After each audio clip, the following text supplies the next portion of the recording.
माँ बेचारी की सारी जिंदगी पर्दे डालते बीत गई। अब्बा ने आके पूछा कहाँ गया वो कहती इधर ही था, मुझे बता के अभी आ जाएगा, वो मुझे कह गया था कि मैं नहीं इधर ही था, कुछ भी नहीं, ऐसी कोई बात ही नहीं। सारी जिंदगी पर्दे डालते बीत गई।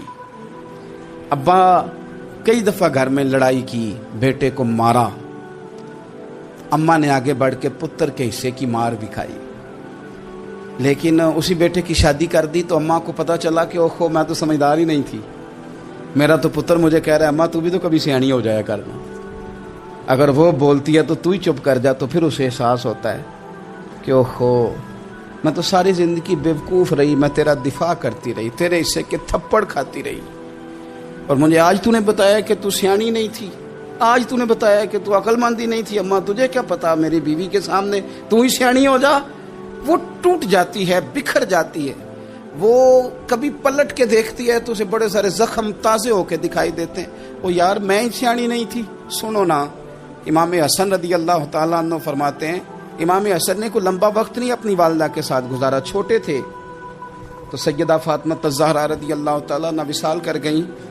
पर शेर खुदा के पुत्र की बात देखें, इमाम हसन कहते हैं लोगों मैं जब थोड़ा सा बाशऊर हुआ और मुझे चीज़ें थोड़ी सी दिखाई देने लगी तो मैंने कभी अपनी अम्मा के साथ एक प्लेट में खाना नहीं खाया था। हुजूर सारी दुनिया खाती है तो आपने क्यों नहीं खाया?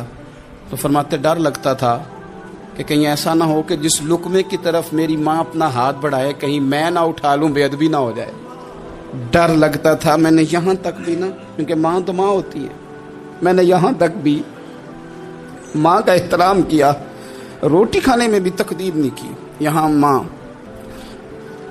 वो कहती है पीर साहब उन्होंने दस्या जे ना कि मैं तुहानू आख्या सी, उन्हें गल्लां गल्लां च उन्होंने आख्या जे मेरे नाल बोले थे सही करे, उन्होंने दसियो ना मेरे नाल बिगड़ जाएगा, उन्होंने आख्या जे ना मैं तुहानू शिकायत लाई, पर ना उन्होंने गल्लां गल्लां च समझाया जे कि मेरे नाल उच्ची ना बोलिया करे, मैनू तकलीफ, उन्होंने आखियो ना। ओ यार क्या कायनात में हुजूर से बड़ा भी कोई है?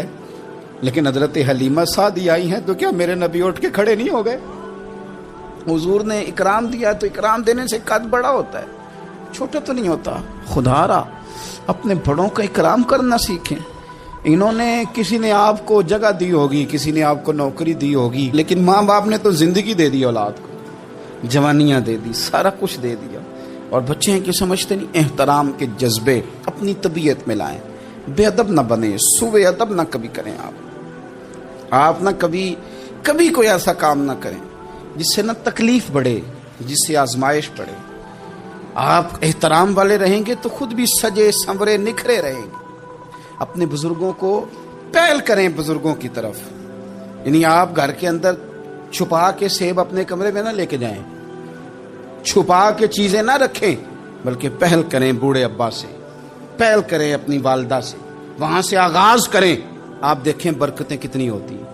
मैं कुछ बातें मुझे लुत्फ देती हैं। मेरे कुछ संगी हैं, 3 भाई हैं, इकट्ठे मुझसे बैत हैं, मेरे साथ बड़ा प्यार का रिश्ता है। तो कभी कभी ना खिदमत करने का दिल करता है उनमें से किसी का कि चलें हजरत साहब आए हैं तो हम कुछ नजराना पेश करें। तो अपने बड़े भाई को वो थमाते हैं कि जनाब आप ये काम करें। अल्लाह ताला का शुक्र है मेरी जेब कम ही खाली रहती है, उसका फजल रहता है, लेकिन वो पैसे लेने से ज़्यादा या तोहफा लेने से ज़्यादा या फूल पकड़ने से ज़्यादा इस बात की मुझे खुशी होती है कि कितने निराले हैं। बड़े को आगे लगाते हैं तो बरकत तो हासिल करते हैं, इसलिए कि बरकतें हमेशा बड़ों से होती हैं, बड़ों से हमेशा बरकतें। ये फूल का तोहफा बड़े भाई को दे के जब आगे किया जाता है तो मेरे दिल को अच्छा लगता है, मुझे करार आता है कि यार ये लहजा ठीक है, ये अंदाज ये ठीक है। अपने बड़ों को आगे रखें, बड़ों को कलाम करने का मौका पहले दें, घर में कोई चीज़ लाएं तो तकदीम करें।